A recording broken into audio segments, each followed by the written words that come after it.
Karena ternyata segala sesuatu itu ada di sisi Allah, maka mintalah kepada Allah Subhanahu wa ta'ala. Kayak ada orang yang menghafal Quran mengandalkan kecerdasannya. Beda dengan yang menghafal Al-Quran mengandalkan iman kepada Allah Subhanahu wa ta'ala. Karena ilmu di dalam Islam tidak disimpan di dalam pikiran dan kepala kita, tapi ilmu di dalam Islam itu disimpan di dalam hati. Al-fiqhu fiqhul qulub. Pemahamannya itu dilakukan dengan hati. Mungkin teman-teman ada yang pernah dengar cerita Abdullah ibnu Mas'ud menghafal Al-Quran 1 juz hanya dengan sekali dengar. 1 juz loh, hafalannya dengan cuma sekali dengar. Surat apa di Al-Quran yang paling panjang turunnya sekaligus? Panjang 1 juz dan turunnya sekaligus. Ada yang tahu?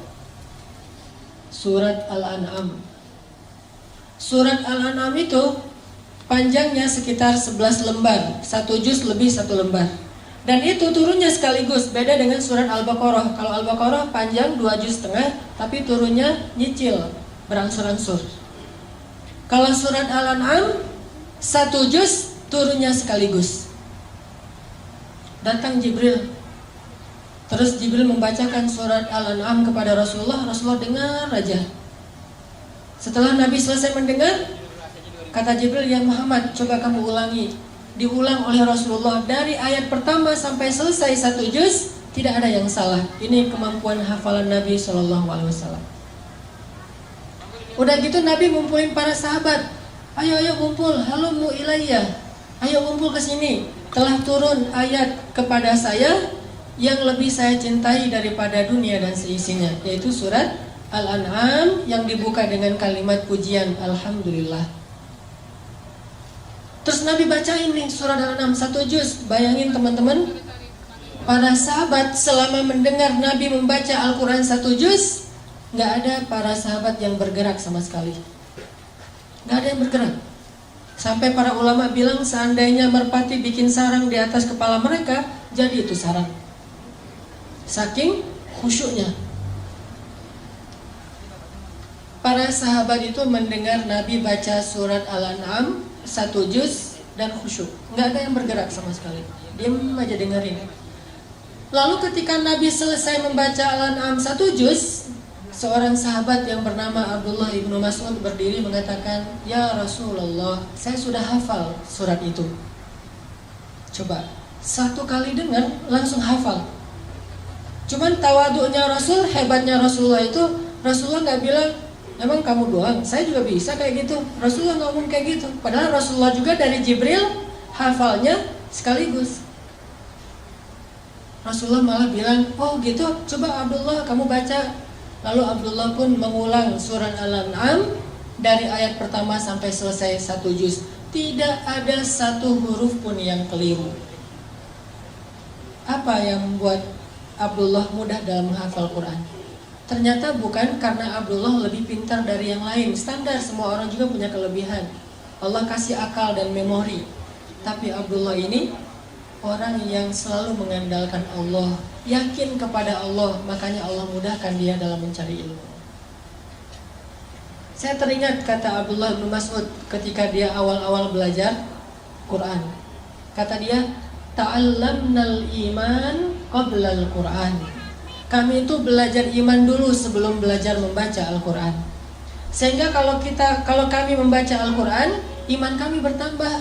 Nanti akan muncul suatu kaum yang belajar Quran sebelum belajar iman. Walaupun mereka membaca sampai 30 juz Al-Quran, imannya tidak bertambah. Belajar iman sebelum belajar Quran. Apa arti belajar iman? Belajar yakin sama Allah. Nih saya nih lagi menghafal Quran. Dan Al-Quran ini adalah firman Allah, kata-kata Allah. Kalau saya pengen mudah menghafal Al-Quran, saya harus minta sama yang memiliki kata-kata ini. Pemiliknya adalah Allah SWT. Berdoa, ya Allah mudahkan saya menghafal Quran. Ya Allah mudahkan saya bertilawah Al-Quran. Allah mudahkan. Jadi bukan hanya mengandalkan kemampuan otak kita, bukan hanya mengandalkan kemampuan memori kita, tapi andalkanlah Allah dalam segala urusan kita. Mulai dari belajar ilmu, mengamalkan ilmu, beribadah, bekerja, apapun, andalkan Allah Subhanahu wa taala. Jangan bikin Allah kecewa sama kita. Jangan buat Allah ilfil sama kita. Kalau Allah udah berpaling dari kita, kalau Allah udah unfollow kita nih, itu udah bahaya.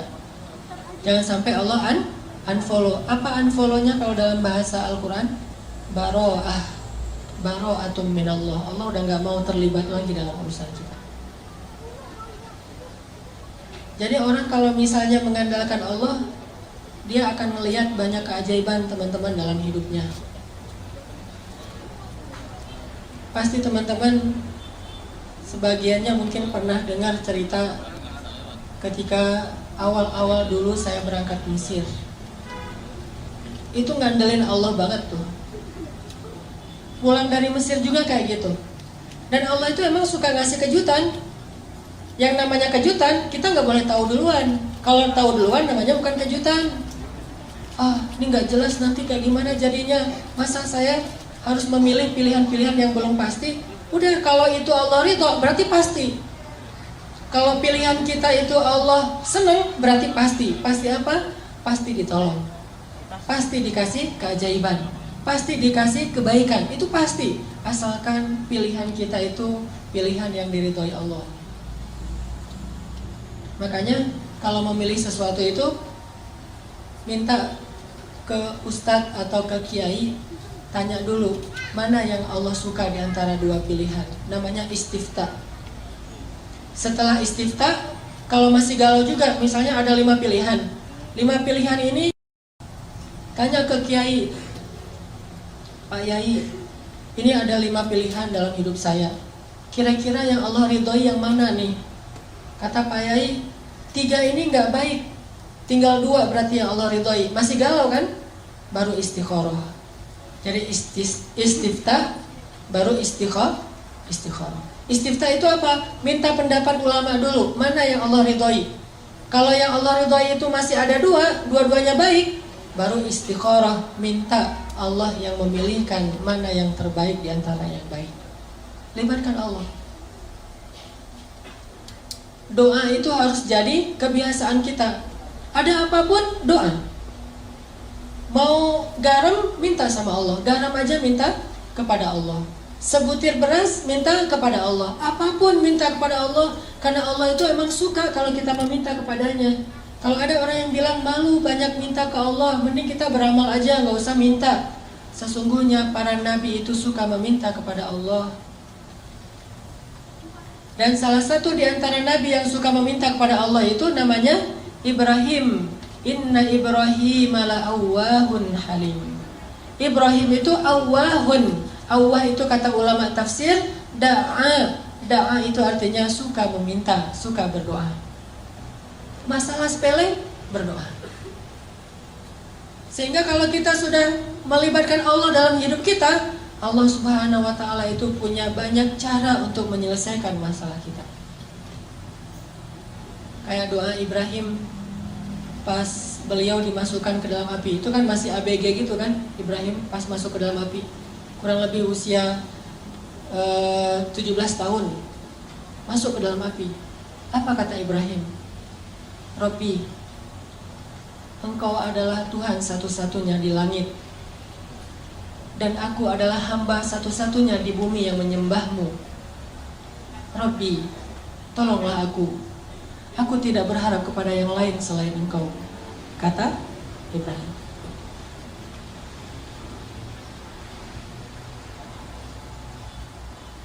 Gimana kata Ibrahim? Rabbi, Engkau satu-satunya Tuhan di langit, dan aku satu-satunya hamba yang menyembahmu di bumi. Tolonglah aku tidak meminta kepada selain Engkau. Terus datang malaikat nih. Datang malaikat Jibril. Terus Jibril bilang, ya Ibrahim, mintalah apa yang kamu butuhkan, saya akan bantu.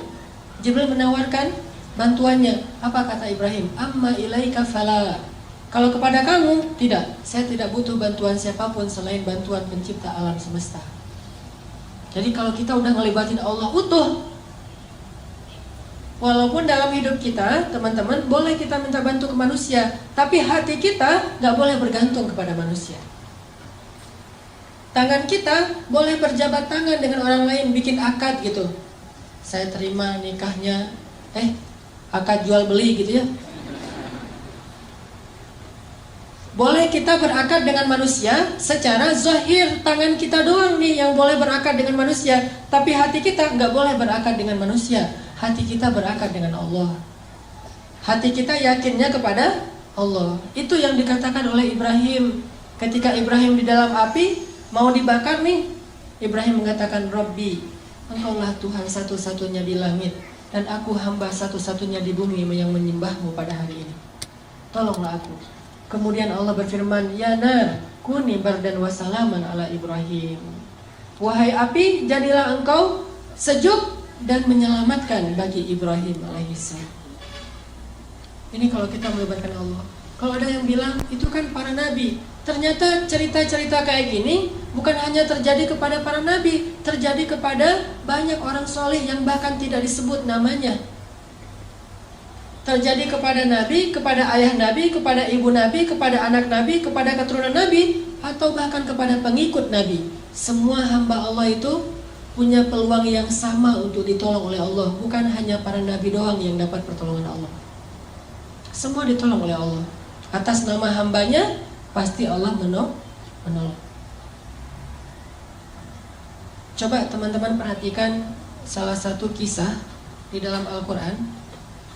Kayak gimana Allah itu kalau nolong hambanya itu caranya agak-agak unik dan penuh dengan kejutan.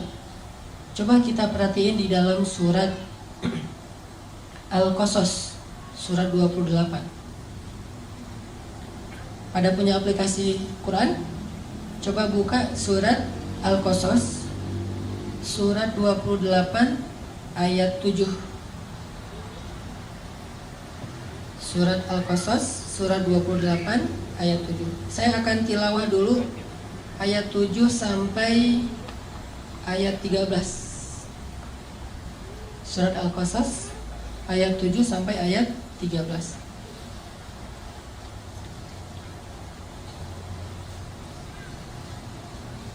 A'udzu billahi minasy syaithanir rajim.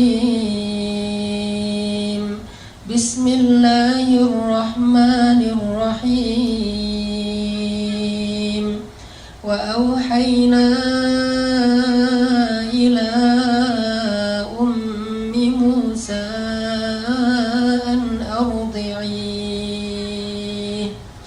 فإذا خفت عليه فألقيه في اليم ولا تخافي ولا تحزني إنا رادوه إليك وجاعلوه من المرسلين فالتقطه آل فرعون ليكون لهم عدوا وحزنا إن فرعون وهامان وجنودهما كانوا خاطئين وقالت امرأة فرعون قرة عين لي ولك لا تقتلوه عسى أن ينفعنا أو نتخذه ولدا وهم لا يشعرون وأصبح فؤاد أم موسى فارغا إن كادت لتبدي به لولا أن ربطنا على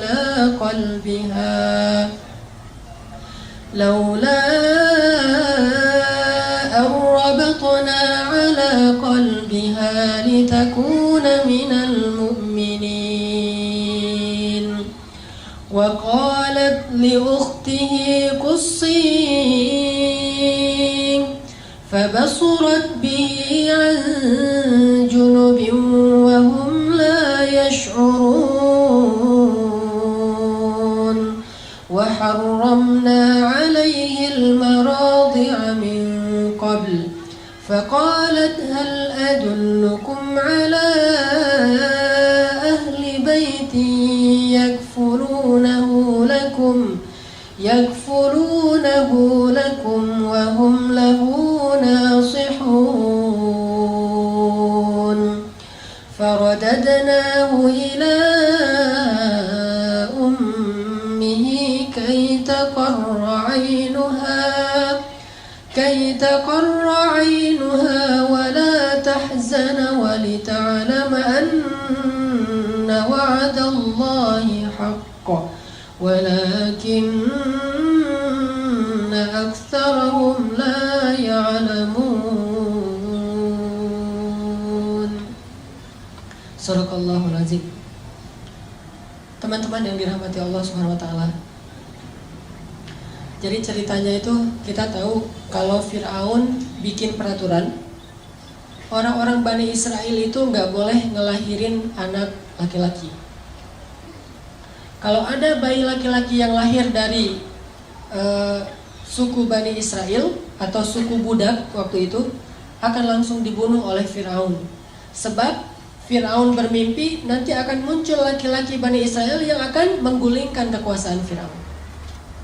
Diberlakukanlah peraturan ini. Setiap ada kelahiran diperiksa sama tentara Fir'aun, diculik, diambil paksa, kemudian dibenamkan di dalam pasir. Kemudian dilemparkan ke dalam sungai Nil. Kemudian diberikan kepada serigala. Kemudian disembelih hidup-hidup. Kemudian diberikan sebagai makanan singa di dalam kandang singa milik Fir'aun. Semua bayi Bani Israel itu dibunuh. Sampai akhirnya setelah sekian tahun laki-laki Bani Israel itu banyak yang sudah wafat karena udah tua, yang bayinya juga dibunuh, terjadilah kelangkaan. Susah mencari laki-laki Bani Israel. Sedangkan orang Mesir butuh laki-laki Bani Israel sebagai budak untuk bekerja, buat piramid, menggembala ternak-ternak mereka, jadi tentara-tentara dari para golongan budak. Setelah generasi laki-lakinya habis, akhirnya Bani Israel hanya bisa mengandalkan perempuan. Dan pastinya tidak bisa maksimal seperti laki-laki karena tenaga laki-laki lebih kuat dari perempuan. Walaisa dzakaru kal unsa. Barulah Firaun mengevaluasi kembali peraturannya, terus dia ganti. Yang tadinya setiap kelahiran bayi laki-laki dibunuh, sekarang diganti. Setahun boleh melahirkan bayi laki-laki, setahun lagi nggak boleh. Tahun ganjil kalau lahir laki-laki, bayi laki-laki itu selamat. Tahun genap dibunuh, selang-seling. Dan qadarullahnya Harun lahir di tahun ganjil sehingga dia selamat, kakaknya Musa. Sedangkan Musa lahir di tahun genap. Pas Musa lahir, anak laki-laki, ibunya langsung khawatir, tahun ini gak boleh melahirkan anak laki-laki. Langsung dicari sama tentara Firaun. Akhirnya Allah menyampaikan ilham kepada ibu Musa, mengilhami ibu Musa melalui mimpi agar dia menghanyutkan bayinya di sungai Nil menggunakan satu kayak keranjang gitu. Ibu Musa bingung, benarkah ini perintah Allah? Kenapa mimpi saya aneh sekali beberapa malam terakhir? Akhirnya ibu Musa nanya ke ustadz-ustadznya Bani Israel. Kalau bahasa sekarang mungkin ngejapri ustadznya ya, tapi nggak di-read gitu, nggak DM, nggak di-allow, di follow nggak di follow back. Nih ibu Musa nanya kepada ustadz-ustadznya Bani Israel, ya Syekh, saya bermimpi gini, apakah benar ini perintah Allah? Kata para ulama Bani Israel, benar, ini perintah Allah. Hanyutkanlah bayimu ke sungai Nil, dan Allah berjanji akan menyelamatkannya dan mengembalikannya kepadamu. Itu janji Allah. Kalau kita mau yakin sama Allah, libatkan Allah. Walaupun caranya tuh agak-agak aneh menurut logika kita. Aneh gak sih? Bayi baru lahir, kesayangan ibunya bayi. Karena bayi Musa itu bayi yang sangat menakjubkan. Nih ya, by the way, Nabi itu semuanya keren-keren, gak ada Nabi yang gak keren. Gak usah Nabi, brand ambassador satu produk aja carinya model yang paling keren kan. Apalagi brand ambasadornya lah langit tuh pasti orang yang paling keren tuh. Apalagi Musa itu terkenal cowok ganteng keren. walaupun mungkin beda dengan Yusuf. Saking gantengnya Musa, saking kerennya Musa, orang Bani Israel itu kepo. Musa itu kan kalau pakai baju selalu baju panjang, kemudian ketutup semuanya. Padahal kan tubuh laki-laki bagian mungkin sampai perut itu bukan aurat, perutnya bukan aurat, dadanya bukan aurat, lengannya bukan aurat. Tapi Musa itu menjaga, walaupun bukan aurat, kalau untuk Musa mungkin bisa jadi aurat, saking kerennya badan Musa. Kalau saya mungkin pas lagi tawaf umrah kan suka pakai pakai ihram, kadang-kadang kelihatan lengannya biasa aja. Tapi kalau kelihatan lengannya Musa, itu cewek-cewek, keren Musa, tubuhnya keren banget gitu. Sehingga Musa tuh kalau pakai baju selalu baju panjang.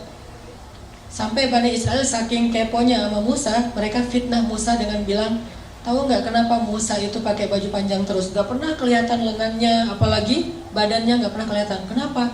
Karena tubuh Musa itu banyak kudis katanya. Banyak penyakit kulit katanya. Posting di mana-mana, viral. Jadi diomongin di antara Bani Israel, Musa penyakit kulit, hashtag posting. Direpost sama Bani Israel. Karena udah viral, semua orang ngomongin fitnah terhadap Musa. Akhirnya Allah Subhanahu wa Ta'ala menunjukkan pembelaannya kepada Musa. Itu nanti disebutin di akhir surat Al-Ahzab. Suatu hari Musa lagi mandi di sebuah kayak sumur gitu, sumur tertutup. Musa lagi mandi di situ, bajunya ditaruh di atas batu. Jadi buka baju, taruh di atas batu, hanya pakai celana mandi. Ternyata diam-diam batu itu pindah. Allah yang suruh, batu pindah loh. Oh ya, pindah dia. Batunya pindah. Pas Nabi Musa beres mandi, cari-cari bajunya mana nih? Ternyata batunya udah pindah. Dideketin sama Musa. Gak bisa dia diraih karena Nabi Musa gak pakai baju, hanya pakai celana. Akhirnya Nabi Musa pakai galah gitu, ngambil bajunya di atas batu. Ternyata pas mau diambil pakai galah, batunya lari. Ini luar biasa. Dan ini kisah nyata disebutkan di Al-Ahzab. Dan tafsirnya juga demikian. Batunya lari tuh. Pas batunya lari, Musa kan bingung. Akhirnya ngejar batu.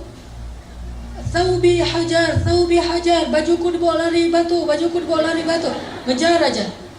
Terus kejar-kejaran, batu Musa. Kemana larinya si batu? Larinya ke pasarnya Bani Israel. Jadi anak-anak Bani Israel lagi main skate gitu, batunya lewat. Kirain tadi itu obstacle buat nge-trick sama anak-anak skate. Lagi pada main BMX-nya, lagi bani ban gitu, lagi pengen nge-trick, lewat batu. Ada anak-anak Bani Israel lagi nongkrong gitu, lagi ngopi-ngopi, batu lewat, Musa lewat. Heran, semuanya ngelihat tubuh Musa yang gagah. Sengaja tuh Allah berfirman ke batu supaya larinya di antara orang ramai. Tempat mainnya anak muda, nanti di alun-alunnya Bani Israel. Pokoknya keliling aja, keliling kota. Jadi Musa jadi kayak Indoranas gitu, keliling sambil lari dengan tubuhnya yang keren. Sehingga Bani Israel semuanya, lo bawa HP nggak? Ambil kamera. Jadi trending topik. Musa ternyata tubuhnya keren banget. Baru berhenti di tengah pasarnya Bani Israel. Pas batu itu berhenti di tengah pasar Bani Israel, Musa datang langsung ngambil baju, pakai, dan Musa marah kepada batu itu. Dipukul oleh Musa dengan 3 pukulan, hancurlah batu itu. Musa itu terkenal nabi yang sangat kuat. Bayangin, saking kuatnya Musa, kakaknya aja Harun ditarik di janggutnya, dibanting. Musa, malaikat turun. Kan malaikat kalau ketemu nabi itu rata-rata menjelma sebagai laki-laki ya. Turun tiba-tiba ada laki-laki di sebelah Nabi Musa, ditonjok. Buta mata malaikat. Naik ke Allah, ya Allah mata saya, kenapa ditonjok Musa? Sembuh, turun lagi, ya Musa saya malaikat. Oh kirain tadi begal gitu mau. Musa itu terkenal nabi yang sangat kuat. Dan ketika Musa masih bayi, namanya bayi nabi tuh, jangankan bayi nabi, bayi orang biasa aja kan lucu gitu. Semua orang sayang kepada dia. Allah kasih rasa kasih sayang kepada seorang bayi, apalagi bayi nabi. Dan nabinya Musa pula yang memang luar biasa fisiknya. Sehingga ibunya gak tega mau menghanyutkan bayinya. Tapi ini perintah Allah. Dan yakinlah sama Allah, Allah pasti akan ngembaliin bayimu, nggak akan celaka. Ini ujian buat keluarga Musa. Ibu Musa itu ibu yang sangat beruntung, punya 2 anak laki-laki, dua-duanya Nabi, Harun dan Musa. Kalau yang lain, tidak ada ibu yang punya 2 anak laki-laki, dua-duanya Nabi. Yang ada ayah kayak Ibrahim, Ishak dan Ismail. Akhirnya setelah meyakinkan istisyarah, minta pendapat ulama, minta pendapat keluarga, minta pendapat suami, mantap nih hati ibu Musa. Ya udah deh, kalau emang ini cara satu-satunya untuk nyelamatin bayi saya dan ini perintah Allah, saya lakukan karena Allah. Dihanyutkan ke Sungai Nil. Pakai keranjang itu ditutup. Terus pas udah hanyut, ibu Musa nggak tega. Aduh, bayi saya ntar dibawa kemana ini sama arus air, bisa ke Sudan kan? Nil tuh membelah 2 negara, Mesir dan Sudan. Jadi lintas negara nih, bisa jadi Musa nanti ketemunya di Sudan. Kayak di kampung saya dulu pas terjadi tsunami di Aceh, kan ada orang yang hanyut sampai ditemukannya di pulau seberang, terus ketemu lagi sama keluarganya setelah 10 tahun. Baru ketemu 2014. Jadi 2004 terjadi tsunami, 2014 baru ketemu keluarganya karena dia udah sekolah, kalau nggak salah udah kuliah gitu.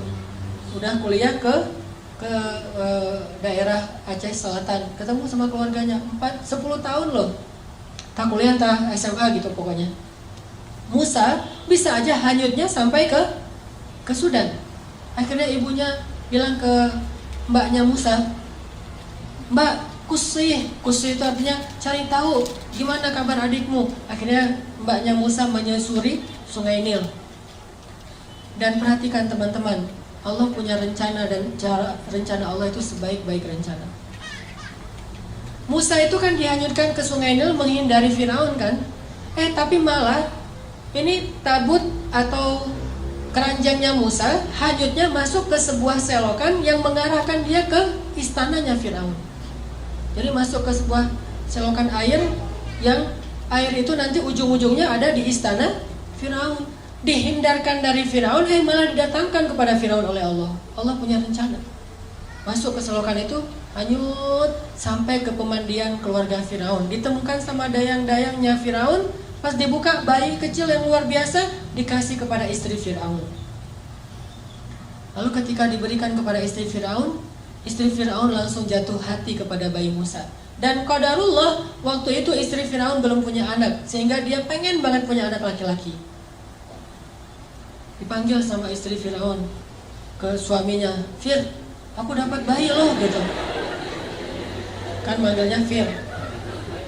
Fir, sini loh, aku lagi dapat bayi nih. Bayi yang mana? Pas dilihat sama Firaun itu walaupun dia zalim, jahat, dia itu pintar. Namanya juga keturunan raja, kan Firaun itu julukan raja-raja Mesir. Kalau raja Yaman julukannya Dhu, kayak Dzun Nuwas, Dzulqarnain. Jadi Dhu itu Yaman. Kalau kayak di Mesir itu Firaun. Nah, Firaun ini karena keturunan raja, bukan orang bodoh, dia tahu ini bayi Bani Israel yang dibuang karena takut dibunuh. Akhirnya Firaun mengatakan, "Ini pasti bayi Bani Israel, akan saya bunuh." Kata istrinya, "Fir, kan kita nggak punya anak udah berapa tahun. Saya pengen banget punya anak. Kalau kamu mau bunuh dia, jangan sekarang deh. Kasih saya waktu untuk bisa bersenang-senang dulu dengan dia. Qurratu ainin li walak. Mudah-mudahan anak ini bisa menjadi kesenangan buat saya dan buat kamu." Kata Firaun, "Laki lalia, untuk kamu ya, untuk saya enggak.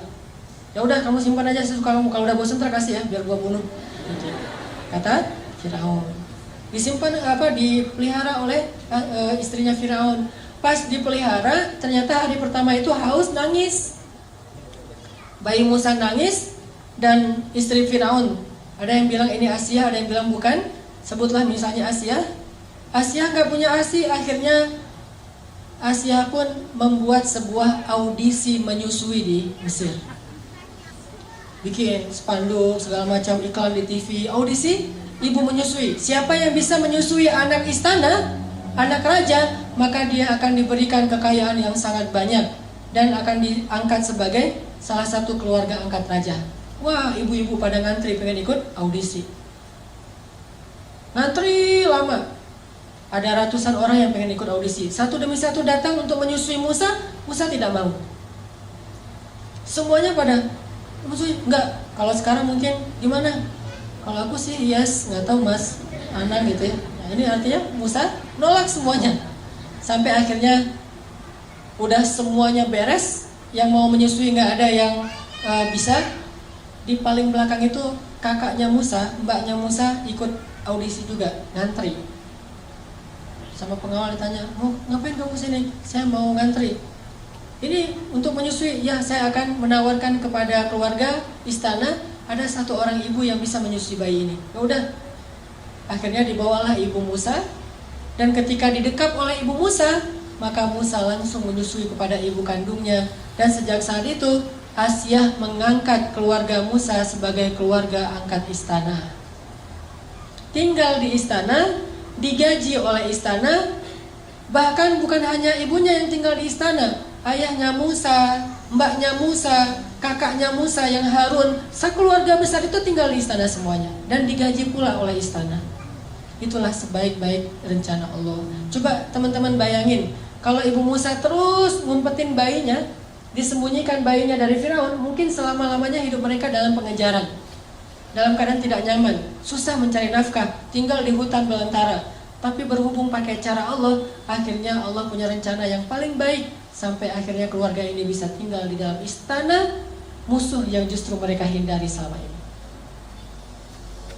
Suatu malam Asyah lagi gendong bayi Musa, lucu gitu, ketawa. Kalau kata orang Jawa mungkin ngeklek ya. Jadi Musa bayi itu ketawa sama Asyah, wah digendong-gendong ketawa. Firaun dari jauh ngeliat aja. Terus Asyah bilang kepada Firaun, Fir, sini dong, ini bayinya lucu banget loh, coba kamu gendong sekali aja. Kata Firaun, enggak, dia mah bukan bayi saya.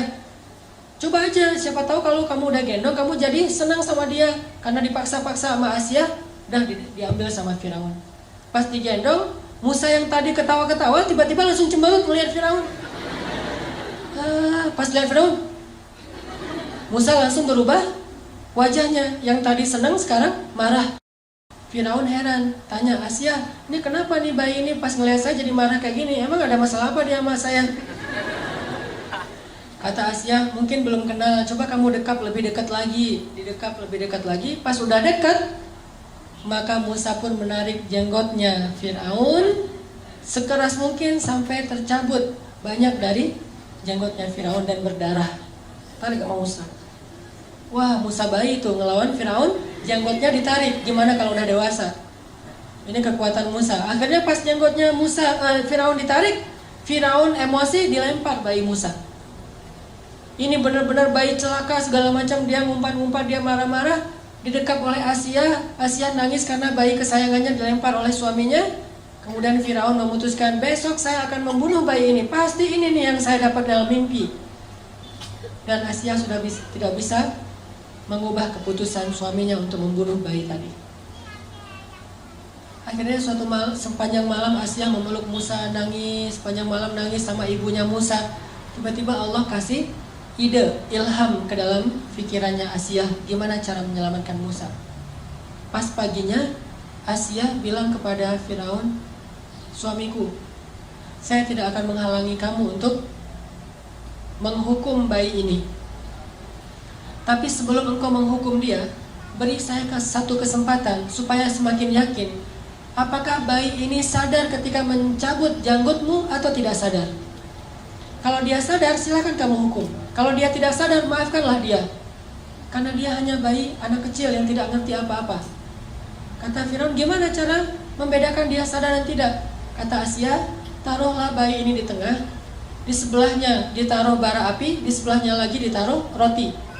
Kalau bayi ini sudah bisa berpikir, dia akan memilih roti.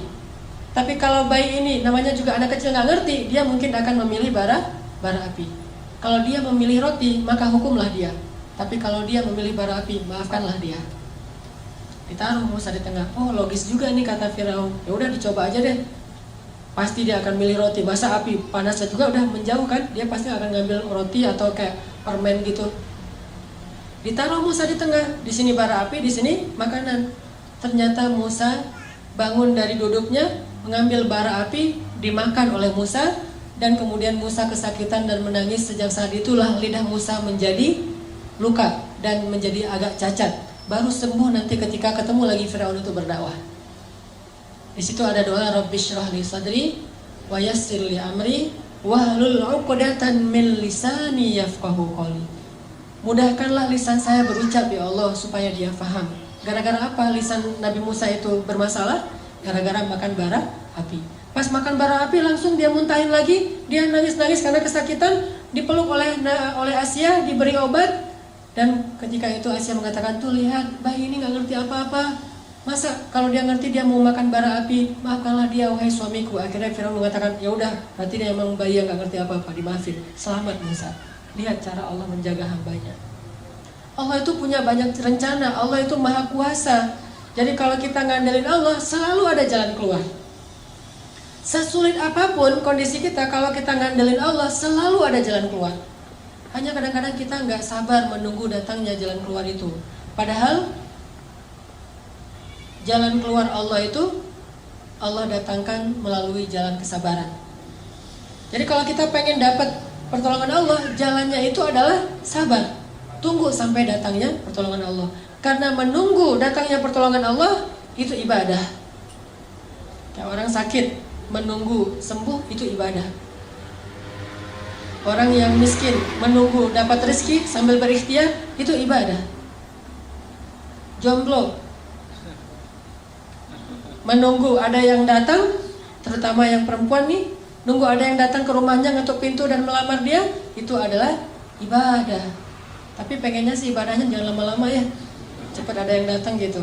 Karena pengen beribadah yang lain, bukan hanya ibadah menunggu, tapi ibadah mencintai, ibadah suami istri. Artinya libatkan Allah dalam hidup kita, libatkan Allah dalam masalah kita, libatkan Allah dalam segala urusan kita. Tidak ada yang kecewa ketika melibatkan Allah dalam urusannya. Saya teringat kisah seorang ibu di Mesir. Ini kisah nyata dan terjadi sekitar 20 tahun yang lalu lah, di Mesir. Jadi ada seorang ibu janda dengan satu anak bayi dan tidak ditinggali apa-apa oleh suaminya. Suaminya meninggal dalam keadaan miskin. Dan ibu ini juga keluarga besarnya orang miskin semuanya. Tidak ada yang mampu. Akhirnya setelah dia menjadi janda, dia kerjanya ganti-ganti. Kadang jadi pembantu di rumah orang, kadang di pasar, segala macam. Pokoknya nggak punya pekerjaan tetap untuk bisa menafkahi bayinya. Baru sekitar sebulan ditinggalkan suaminya, bayinya sakit keras, panas tinggi, panas luar biasa. Terus panas tinggi mau dibawa ke rumah sakit, nggak punya biaya, beli obat aja nggak ada duit, makan aja belum hari itu. Hanya dikasih minum air putih, dikompres, kasih minum air putih, dikompres, sambil menangis. Bayinya terus menangis panjang hari. Sampai malam hari bayinya berhenti menangis karena sudah lelah. Capek seharian nangis, akhirnya ketiduran. Bayinya tidur. Ketika bayinya tidur jam 12 malam, ibu ini dalam keadaan bingung. Beliau kemudian berwudu, kemudian sholat 2 rakaat. Setelah selesai sholat 2 rakaat, ibu ini berdoa kepada Allah, Rabbi, saya ini adalah perempuan yang tidak punya wali, tidak punya suami, tidak ada yang menafkahi saya. Sedangkan saya punya seorang anak dan dia sekarang sakit. Suami saya baru meninggal. Dia curhat sama Allah. Jadi kalau kita doa sama Allah tuh curhat dulu, jangan to the point. Ya Allah minta ini, minta itu. Curhat dulu kayak Nabi Zakaria. Kayak gimana doa Nabi Zakaria? Rabbi inni wahanal 'azmu minni washta'ala ar-ra'su shayba walam akum bidu'aika rabbi syaqiyya. Rabbi, tulang saya sudah lemah, rambut saya sudah putih. Curhat dulu masalah kita apa. Dia curhat kepada Allah tentang masalahnya. Dia gak punya uang untuk beli obat, gak punya nafkah, bahkan hari ini makan juga belum. Terus dia bilang di akhir doanya, Rabbi, aku pasrahkan hidupku ini kepadamu. Aku serahkan urusan masalahku ini kepadamu. Berilah jalan keluar kepadaku dan anakku, wahai Allah. Dia berdoa kepada Allah, minta diberikan jalan keluar. Akhirnya Pas habis berdoa, tiba-tiba ada orang yang ketuk pintu rumahnya. Assalamualaikum. Dibukain pintu seorang laki-laki. Assalamualaikum. Mana anakmu yang sakit? Saya seorang dokter. Mana anakmu yang sakit? Akhirnya ibu ini heran. Dokter datang ke rumahnya sendiri padahal dia nggak manggil. Ditunjukin, dokter ini meriksa bayi itu, diperiksa sama dokternya. Setelah diperiksa, dibuatin resep obat. Terus dokternya bilang kepada ibu, nih resep obatnya, silakan dibeli obatnya di apotek segera. Ini kasihan anaknya udah terlalu panas dan harus segera diberikan obat. Terus saya mau pulang, silakan diselesaikan administrasi, minta bayar. Ibu ini bingung pas dokternya minta bayaran. Kata ibu ini, dokter, saya nggak punya uang. Terus dokternya bilang, terus kalau ibu nggak punya uang, ngapain ibu telepon saya? Tengah malam, jam 1 malam nelfon saya. Kata ibu ini, saya tidak telepon dokter. Terus dokternya keluarin kertas alamat. Ini benar nggak nih alamat rumah ini? Tadi yang nelfon soalnya nyebutin alamatnya ini nih. Kata ibu, benar ini alamat rumah saya. Terus mana laki-laki yang tadi nelfon? Kata ibu ini, saya nggak punya suami, nggak ada laki-laki di rumah. Ini telepon aja nggak ada di rumah. Handphone atau telepon rumah nggak ada. Baru dokter ini curiga. Terus siapa yang tadi menelpon dokter tengah malam jam 1? Sekitar 15 tahun yang lalu lah terjadi di Mesir. Dokter ini duduk, nanya kepada ibu, ibu sebetulnya apa yang terjadi? Apa yang terjadi tadi jam 1 malam? Ibu ini cerita kondisinya, masalah anaknya. Terus dia cerita jam 1 malam tadi dia baru telepon Allah. Dia sholat 2 rakaat, dia berdoa kepada Allah. Entah gimana ceritanya, entah malaikat, entah manusia, pokoknya Allah alam, Allah yang mendatangkan dokter itu ke rumahnya. Mendengar cerita ini, dokternya merinding, terharu. Akhirnya datang lagi periksa lebih serius lagi bayinya. Terus keluar cari obat sendiri dokternya ke apotek, datang lagi kasih obat, kemudian ngasih lagi hadiah untuk keluarga ini untuk 1 bulan. Dan sejak saat itu dokter ini suka memberikan nafkah rutin kepada keluarga ini setiap bulan. Dan kadang-kadang dipanggil ke rumah untuk bantu-bantu di rumahnya. Artinya Allah punya banyak cara untuk membantu hambanya. Panggil aja Allah SWT. Ada apa-apa, telepon Allah. Dan telepon Allah itu paling enak tuh, gak pernah di-reject. Nelfon manusia, di-reject tuh. Nelfon, kan suka ada tulisan saya lagi meeting, lagi nyetir, kan ya? Atau lagi galau gitu kan, bisa juga custom, bisa tulis sendiri lagi galau. Itu kalau nelfon manusia. Kalau nelfon Allah, nggak pernah Allah nggak reject telepon hambanya. Ujibu da'watad da'i idza da'an. Saya pasti akan ngangkat telepon orang yang nelfon saya. Kalau kita analogikan dengan telepon, pasti Allah angkat. Sesibuk apapun Allah, kulla yaumin huwa fi sya'n. Setiap hari itu emang Allah sibuk, tapi Allah nggak pernah disibukkan. Sibuk ya, tapi disibukkan nggak. Allah punya banyak urusan ya, tetapi tidak pernah kewalahan. Telepon Allah. Dan telepon Allah itu nggak perlu hafal nomornya. Aduh, nomor telepon Allah berapa ya? Belum di save misalnya. Nggak perlu, tinggal bilang Allah, langsung ke connect ke langit. Nomor telepon Allah itu cuma bilang Allah aja. Robbi, ilahi, bebas, nomornya banyak. Dan semuanya aktif, nggak ada nomor itu sudah tidak aktif. Sudah apa misalnya? Nggak ada. Allah pasti mengangkat telepon kita. Dan menelpon Allah itu gak ngabis-ngabisin kuota, gak ngabis-ngabisin pulsa, sama sekali gratis. Gak makan pulsa, gak ngabisin kuota, gak perlu hafal nomor. Gak ada yang misalnya lagi telepon dengan yang lain, jadi kita nunggu dulu ngantri. Gak, telepon Allah itu paling mudah ketimbang nelpon manusia. Ada masalah tinggal bilang, ya Allah. Allah langsung mengatakan, Abdi, alakah hajah, wahai hambaku, apa kebutuhanmu? Bahkan di waktu tertentu Allah yang datang kepada kita, bukan cuma kita telepon Allah jarak jauh, Allah datang kepada kita. Sepertiga malam terakhir Allah turun ke langit dunia. Terus Allah mengatakan, adakah orang yang membutuhkan pertolongan, aku tolong? Hal min dhi hajah, adakah orang yang butuh ampunan, aku ampuni? Adakah orang yang butuh keajaiban, aku berikan keajaiban dalam hidupnya? Allah sendiri yang nanya kepada kita. Jadi ada masalah sedikit, telepon Allah. Minta Allah terlibat dalam urusan kita. Gak usah khawatir karena Allah itu akan mengangkat telepon kita. Allah gak mungkin ngecewain hambanya yang berdoa kepadanya. Langsung hubungi Allah. Dan tahu cara supaya doa kita itu benar-benar langsung menggetarkan arasy? Kalau kita pengen doa kita itu menggetarkan arasy, pas kita telepon Allah itu deringnya itu kenceng, berdoalah dengan hati. Doa itu bukan hanya dengan suara yang lantang, walaupun itu juga kadang dibolehkan. Tapi ada doa yang suaranya lirih, tapi arasy di langit itu bergetar. Doa siapa? Yang pelan banget, tapi arasnya bergetar. Doa Nabi Yunus alaihissalam. Subhanaka inni kuntu minadh dhalimin. La ilaha illa anta subhanak inni kuntu minadh dhalimin. Doanya pelan.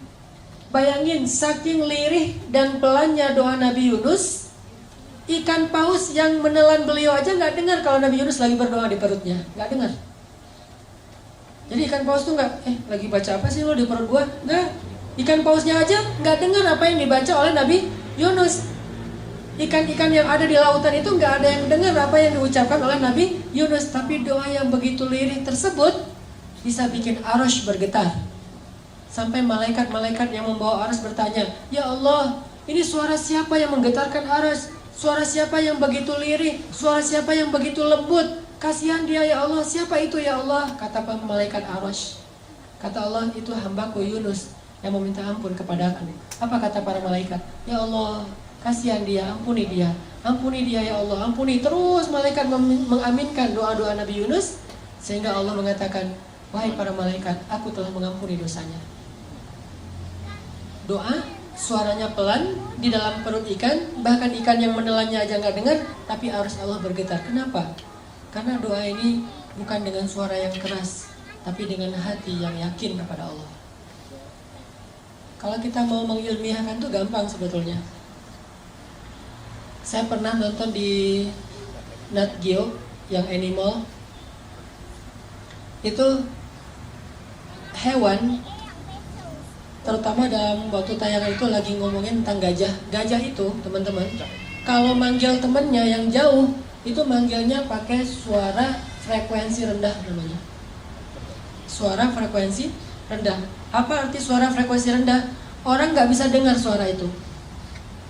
Walaupun orangnya ada di sebelah gajah, tapi nggak bisa dengar. Sedangkan temennya yang jarak 10 kilo, itu bisa dengar. Itu ilmiah banget, dan itu terjadi dalam kehidupan kita. Gajah tuh kalau lagi manggil temennya itu nggak ada suara. Kalau dia bersuara kencang, itu bukan lagi manggil yang jauh, lagi manggil yang dekat, lagi guyon gitu. Jadi sekelompok gajah kalau lagi guyon suaranya keras, tapi kalau lagi manggil yang jauh, dia nggak pakai suara yang seperti kita dengar. Justru suaranya itu tidak terdengar. Taunya dari mana? Taunya bagian telinganya itu akan begini, yang tadinya agak ke samping, sekarang tiba-tiba jadi tegak gitu. Terus bagian pipinya yang dekat telinga itu kembang kempis. Berarti dia lagi mengeluarkan suara frekuensi rendah. Jarak 10-15 kilo kedengaran suara itu oleh gajah yang lain. Kapan dia memanggil temannya? Kalau lagi banyak makanan. Misalnya nih gajah lagi ada di kebun tebu. Wah, tebunya banyak banget nih, gua nggak bakalan habis makan sendiri. Manggil temen sini banyak tebu gitu. Di mention ke temannya. Pas teman-temannya mendengar ada banyak tebu, terus di mana? Oh yaudah, lo kirim aja Sherlock gitu, dikirim Sherlock sama gajah. Jadi suara itu bukan hanya memberitahu, tapi juga ada sinyal share location, di mana temannya itu bisa langsung pakai Waze. Jadi pakai Waze atau pakai Maps gitu, Google Map, terus langsung nemu, nggak akan kesasar, nggak akan mungkin salah jalan. Habis lampu merah, belok kanan, belok kiri gitu-gitu, turn right, turn left gitu-gitu deh. Dan itu terjadi dalam kehidupan kita. Suara yang gak bisa didengar oleh orang di sebelah ternyata bisa didengar dari jarak 10 kilo. Itulah suara yang frekuensi rendah. Dalam doa kepada Allah kadang itu berlaku loh. Doanya tuh pakai frekuensi rendah.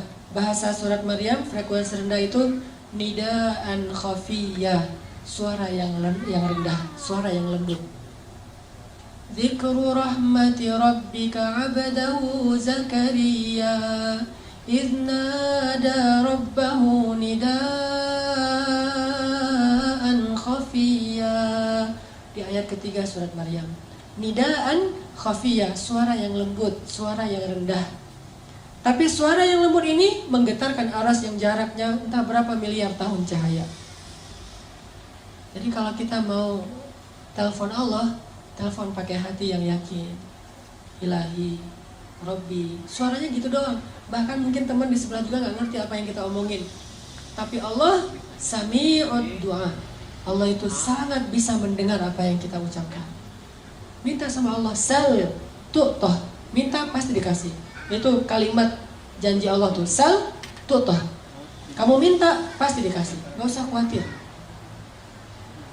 Ada lagi kisah di zaman Harun ar-Rasyid, seorang ulama dan seorang ahli ibadah yang difitnah. Dia difitnah berzina, sehingga sebelum dia disidang dan diputuskan akan dicambuk, maka dia dipenjara dulu. Pas dia dimasukin ke penjara, digembok penjaranya, ada pengawalnya, dia di dalam. Suatu saat habis dia di penjara, Khalifah Harun ar-Rasyid pergi ke masjid sholat. Pas sampai di masjid, Harun ar-Rasyid melihat orang yang tadi di penjara itu sudah ada di dalam masjid, lagi sholat sunnah. Ar-Rasyid bingung nih, kayak mirip tadi, kayak pernah ketemu orang ini di mana ya? Oh, ini yang tadi di penjara nih, kenapa ada di sini? Siapa yang lepasin dia?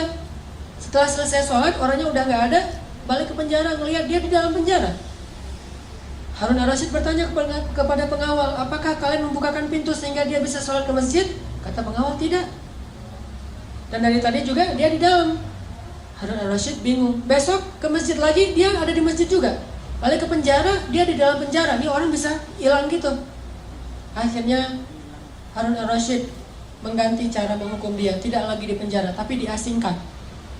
Ditaruh di tengah padang pasir atau di pulau mana gitu. Ditaruh di sebuah pulau atau di tengah padang pasir. Pokoknya diasingkan aja. Setelah diasingkan, para pengawal ini kemudian pulang. Ketika pengawal ini pulang sampai di gerbang kota, mereka menemukan dia sudah ada duluan di gerbang kota. Padahal tadi ditinggal di tengah padang pasir. Dia udah ada di dalam gerbang kota. Terus pas Harun ar-Rasyid ke masjid, dia udah ada duluan di dalam masjid. Sampai akhirnya Harun ar-Rasyid curiga, ini orang luar biasa, orang soleh nih. Tapi kenapa dia dibilang berzina? Dipanggil oleh Harun ar-Rasyid, ya fulan, siapa kamu? Kenapa kamu bisa ada di mana-mana gitu? Dia mengatakan, saya itu difitnah, saya tidak berzina. Kayak Yusuf pernah difitnah. Dan ketika Tuhan memenjarakan saya, berarti Tuhan telah menjauhkan saya dari rumah Allah Subhanahu wa Ta'ala. Lalu saya berdoa, ya Allah, saya rela jika saya difitnah, tapi jangan biarkan saya jauh dari rumah-Mu ya Allah. Beri saya kesempatan untuk tetap sholat di masjid-Mu. Sehingga akhirnya entah gimana ceritanya, pokoknya dia bisa sholat di masjid aja. Balik lagi ke penjara, sholat lagi ke masjid, balik lagi ke penjara, tanpa harus membuka gerbang penjaranya. Dan ini kisah nyata terjadi di zaman Harun ar-Rasyid. Akhirnya orang ini dibebaskan, dan Harun ar-Rasyid juga belajar tentang ketaatan kepada Allah dari orang ini. Artinya kalau orang melebarkan Allah, banyak hal-hal yang ajaib, surprise terjadi dalam hidupnya. Kalau kita nggak percaya, itu alasan kenapa keajaiban tidak terjadi dalam hidup kita. Begitu kita ragu, tidak ada keajaiban. Keajaiban itu hanya Allah berikan kepada orang yang yakin 100% kepada Allah. Kalau ada masalah, minta sama Allah. Saya pernah beberapa kali, mungkin teman-teman juga pernah ngalamin pengalaman spiritual pribadi. Kayak misalnya kehilangan sesuatu. Saya tuh dulu pernah mau usaha, awal-awal pulang dari Mesir, saya punya modal $1.000, pengen bikin usaha gitu. Saya nggak mau nyebutin nama usahanya, cuman bagi saya usaha itu kayak syubhat. Takutnya rezekinya nggak halal banget gitu. Syubhat itu kan ragu antara halal dan haram. Saya ragu nih, boleh nggak nih usaha kayak gini? Soalnya nanti hasilnya jadi gini. Saya khawatir. Akhirnya gara-gara itu jadi galau, mikir, ya udah deh, saya tahan dulu, saya hold dulu, nggak jadi usaha itu. Saya berdoa kepada Allah, ya Allah, saya kan nggak jadi bikin usaha itu karena takut rezekinya nggak halal. Berarti saya melakukannya karena Engkau ya Allah. Kalau begitu, beri saya yang lebih baik daripada ini. Baru saya berdoa kayak gitu malam hari, besoknya dapat tawaran untuk pindah ke Bandung. Jadi istri saya di Jawa, kita dapat tawaran untuk pindah ke Bandung. Pas pindah ke Bandung, istri saya awal-awalnya ngajar, saya nggak ngajar. Karena emang saya awalnya nggak ada cita-cita pengen jadi dosen. Saya lebih senang yang freelance gitu. Waktu itu karena emang kita baru-baru pindah ke Bandung dan masih dalam keadaan susah, ngontrak rumah di sebuah rumah kecil dekat pembuangan sampah di tengah kota Bandung. Terus saya nyari-nyari kerjaan gitu, pengen jadi guru di pesantren, saya masukin ijazah-ijazah, nggak ada yang terima. Semuanya alasannya kita udah kelebihan ustadz, jadi udah nggak butuh tambahan guru. Karena nggak bisa jadi guru, akhirnya saya nerjemahin buku. Nerjemahin buku-buku yang berbahasa Arab, saya terjemahin di rumah. Ada modal laptop, saya beli 3 juta gitu, laptop second. Terus terjemahin buku. Pas sudah selesai terjemah, saya kirim ke penerbit. Semua rata-rata jawabannya, buku ini udah pernah ada yang nerjemah, jadi nggak boleh lagi diterjemah. Wah, saya salah. Sebulan nerjemahin ternyata nggak bisa diterbitin. Akhirnya putus asa nerjemahin buku, nulis buku sendiri. Nulis, udah selesai nulis buku, nawarin ke penerbit-penerbit. Katanya ini kurang layak diterbitkan, nggak bisa diterbitin karena nggak keren tulisannya. Akhirnya kalau orang nggak mau nerbitin buku saya, kenapa nggak saya terbitin sendiri? Mulailah saya mencoba menerbitkan sendiri. Saya desain. Bayangin teman-teman, ngedesain cover buku pakai PowerPoint. Lucu kan? Harusnya kan pakai Corel Draw, pakai InDesign, ini pakai PowerPoint karena nggak bisa ngedesain. Pakai PowerPoint, pakai Word. Ya, jadi layoutnya tuh manual gitu, pakai Word gitu, terus di capture, cetak aja. Cetak 1000 buku. Udah selesai dicetak, penerbitnya nama sendiri, penulisnya sama, penulis penerbit sama aja tuh, sama sendiri. Dicetak, udah gitu nggak tahu jualan kemana. Saya kirim ke Sumatera ke teman-teman anak-anak Kairo yang udah pulang, kirim ke lewat bus-bus malam gitu, biar lebih murah. Pakai kotak Marlboro, saya angkat tuh di jalan raya tuh. Penulis buku mengangkat kardus bukunya sendiri, wah jadi kuli gitu. Kirim terus, udah selesai dikirim, ada yang balik, ada yang nggak balik misalnya. Terus ada book fair, Islamic book fair di Bandung, saya coba pinjam stand salah satu penerbit Islam yang ada di Bandung. Boleh nggak saya pakai standnya sedikit aja, satu space kecil buat buku-buku saya, nanti bagi hasil. Oh boleh. Udah, saya bawa buku saya pakai baju kaos gitu, saya taruh buku di situ. Cover bukunya wajah saya tuh paling gede, kan lagi pencitraan ya, wajahnya paling gede. Bikin X bannernya juga wajah saya doang tuh, tulisannya dikit. Udah selesai gitu, taruh pakai X banner, bukunya disusun jadi kayak tornado gitu, kayak piramid gitu biar orang menarik beli. Terus naik motor kan, ganti baju dulu. Tadi kan baju kuli, sekarang baju penulis. Baju penulis, ganti baju pakai baju putih gitu. Terus pakai pulpennya juga masih pilot, taruh sini. Saya berdiri di sebelah stand saya, orang-orang nanya ini buku apa? Buku tentang tadabbur Al-Quran. Penulisnya siapa? Itu penulisnya. Oh, minta tangan. Mulai dari situ usaha buku. Dari usaha buku ganti lagi ke usaha jual beli pulsa. Waktu itu di Bandung ada 60 cabang pulsa di Bandung selama 1 tahun. Terus ganti lagi, nambah lagi ke usaha jual beli mobil second, nambah lagi ke properti walaupun kecil-kecilan, terus berkembang, baru akhirnya saya sadar ternyata benar ya, kalau kita meninggalkan sesuatu karena Allah kasih yang lebih baik daripada apa yang udah kita tinggalkan. Libatkan Allah, mengambil sesuatu karena Allah, meninggalkan sesuatu karena Allah. Libatin aja Allah dalam segala urusan kita, pasti mudah urusan kita. Awal-awal saya di Bandung itu, ketika awal-awal merintis, anak saya lahir, saya yang jadi bidan. Anak saya lahir tuh, mau dibawa ke bidan, udah telat, udah keburu lahir. Ya udah, saya jadi bidan aja, udah, tutup semuanya. Bernafas, wah langsung jadi bidan, saya tarik anaknya, pas udah selesai keluar, baru bingung nih gimana mutusin plasenta. Karena nggak tahu cara mutusin plasenta, baru nelpon ambulan, dibawa sama ambulan. Kenapa kok gitu-gitu amat? Tapi saya bersyukur, alhamdulillah jadi lumayan ngirit lah biaya ngelahirin, karena bidannya nggak perlu dibayar. Segitunya, artinya kalau misalnya kita benar-benar melibatkan Allah itu, Allah emang suka ngasih kejutan-kejutan. Di Mesir saya dapat kejutan, Di Jawa saya dapat kejutan, di Bandung saya dapat kejutan. Sampai hari ini sering dapat kejutan. Ada masalah dikit, saya langsung bilang, Allahumma ajurni fi musibati wa khluf li khairan minha. Ya Allah, beri saya pahala dalam musibah ini, terus beri saya ganti yang lebih baik. Enak kan? Jadi kalau kita kehilangan sesuatu, ini pengen diganti sama Allah dengan yang lebih baik. Diputusin, alhamdulillah, ya Allah beri saya ganti yang lebih baik.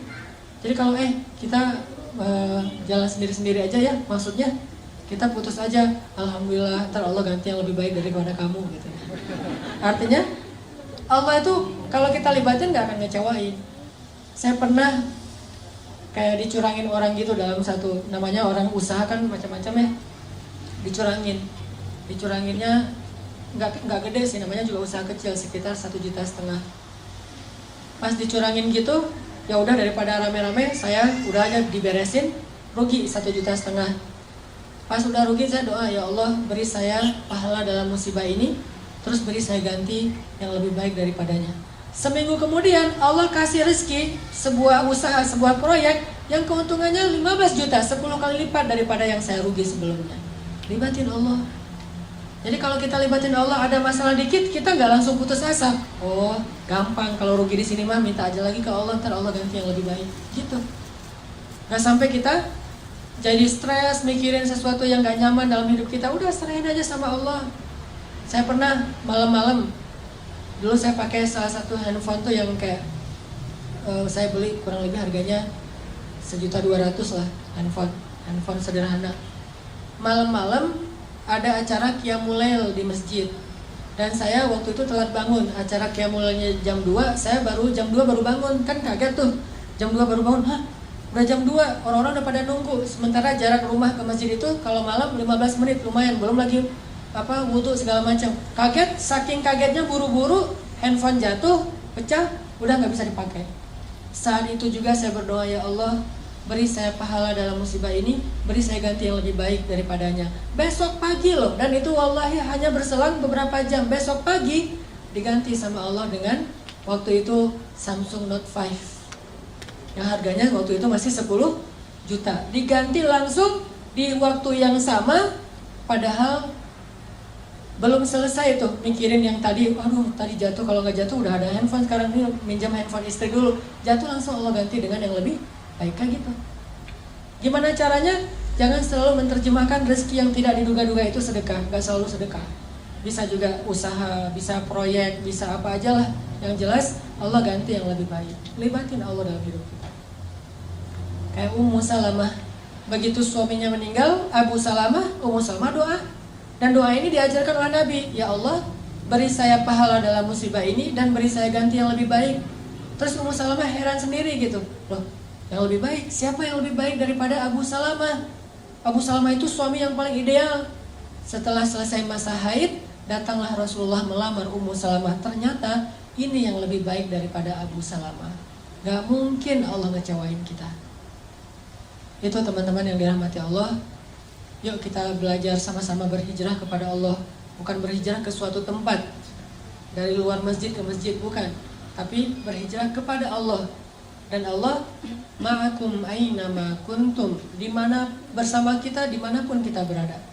Di masjid, di kantor, di jalan, di rumah, dimanapun Allah bersama kita. Jadi kalau kita hijrahnya ke Allah, artinya kita ada masalah dikit, telepon Allah, insya Allah Allah akan selalu menyertai kita, dan Allah akan selalu menjaga kita. Ihfazillah yahfazka.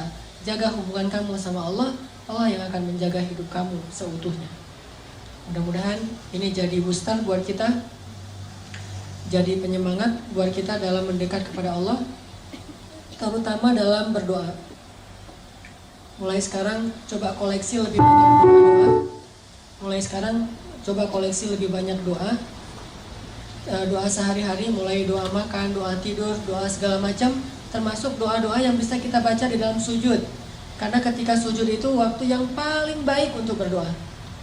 Kalau kita sujud nggak tahu baca apa, itu rugi. Karena waktu sujud itu dekat banget sama Allah SWT. Jadi perbanyak aktsiru minad doa, perbanyak doa ketika kita sujud. Mudah-mudahan ini bermanfaat. Barakallahu wa lakum. Langsung dilanjutkan dengan muhasabah. Ya, kita muhasabah bersama-sama. berdoa kepada Allah Subhanahu wa taala, mudah-mudahan Allah Subhanahu wa taala memberikan kepada kita keberkahan dalam hidup kita, keberkahan dalam rezeki kita, dan keberkahan di dalam usia kita. Ilahi Anta Rabbi la ilaha illa Anta. Ilahi Ij'alni laka dzakkarin laka syakkarin. Allahumma ilaika aslamna wa bika amanna wa alaika tawakkalna wa ilaika anabna wa bika khasamna. Na'udzu bi'izzatika an tudillana antal hayyul ladzi la yamut wal insu wal jinnu yamutun. Ya Allah ya Rabbi, kepadamulah kami berserah diri, kepadamulah kami beriman ya Allah, kepadamulah kami serahkan urusan hidup kami, kepadamulah kami kembali, kepadamulah kami bergantung, hanya kepadamulah kami berharap ya Allah. Kami yakin Engkau maha mendengar doa-doa hamba-Mu. Kami yakin Engkau tidak akan mengecewakan orang yang datang kepadamu. Kami yakin rahmat-Mu mendahului kemarahan-Mu. Kami yakin karunia-Mu maha luas. Kami yakin Engkau maha pemaaf ya Allah. Kami yakin Engkau maha pemurah ya Allah. Karena dengan kemurahan-Mu lah kami mendapatkan kebahagiaan dalam hidup ya Allah. Hidup kami adalah kemurahan-Mu ya Allah. Hidup kami adalah rahmat-Mu ya Allah. Hidup kami adalah anugerah dari-Mu ya Allah. Engkau maha segala-galanya. Semua kebaikan ada di tangan-Mu ya Allah. Semua kebaikan ada di dalam genggaman-Mu ya Allah. Ilahana, hari ini kami berkumpul, bersimpuh di sini. Kami memohon ampunan dari-Mu ya Allah. Tidaklah kami melangkahkan kaki kami dari rumah kami ke sini kecuali karena kami mengharapkan ridha-Mu ya Allah. Tidaklah kami melangkahkan kaki kami ke sini kecuali karena mengharapkan ampunan-Mu ya Allah. Tidaklah kami melangkahkan kaki ke sini kecuali mengharapkan rahmat-Mu ya Allah. Ampunkanlah dosa-dosa kami ya Allah. Rahmati kami ya Allah. Lindungi kami dari godaan syaitan dan hawa nafsu ya Allah. Janganlah Engkau biarkan kami kembali terjatuh di lubang yang sama ya Allah. Jangan Engkau biarkan hati kami condong kembali kepada dosa-dosa setelah Engkau beri petunjuk ya Allah. Janganlah Engkau biarkan kami kembali kepada masa lalu saat kami masih jauh dari-Mu ya Allah. Bantu kami dalam proses hijrah kami ya Allah. Bantu kami dalam perjalanan hijrah kami ya Allah. Bimbing kami ya Allah. Kuatkanlah hati dan azam kami ya Allah. Istiqomahkanlah amal kami ya Allah. Ilahana, kami memohon kepadamu ridha-Mu ya Allah, dan juga surga-Mu. Kami juga berlindung kepadamu dari kemarahan-Mu dan neraka-Mu ya Allah. Ridhoilah kami ya Allah. Golongkanlah kami termasuk ahli surga-Mu ya Allah. Jangan Engkau murka kepada kami karena dosa-dosa kami ya Allah. dan jangan pula Engkau masukkan kami ke dalam neraka-Mu ya Allah. Ilaha, ajarkan kami untuk terus beriman kepadamu. Ajarkan kami untuk terus mengerti mana yang halal dan haram dalam agamamu. Ajarkan kami cara mendekat kepadamu ya Allah. Ajarkan kepada kami ilmu yang Engkau ajarkan kepada orang-orang soleh di antara kekasih-Mu. Ilahana, beri kami ilmu yang bermanfaat. Beri kami hati yang khusyuk. Beri kami mata yang mampu menangis karena takut kepadamu. Beri kami lisan yang mampu bertutur kata dengan zikrullah, zikir kepadamu. Beri kami telinga yang senang mendengar ayat-ayat-Mu. Beri kami hati yang selalu yakin kepadamu. Tambahkanlah iman kami ya Allah. Tambahkanlah iman di dalam hati kami ya Allah. Setiap harinya, setiap kali kami duduk di dalam majelis ilmu agamamu ya Allah. Rabbana atina fid dunya hasanah wa fil akhirati hasanah wa qina adzabannar. Subhanakallahumma wa bihamdika asyhadu an la ilaha illa anta astaghfiruka wa atubu ilaik. Assalamualaikum warahmatullahi wabarakatuh.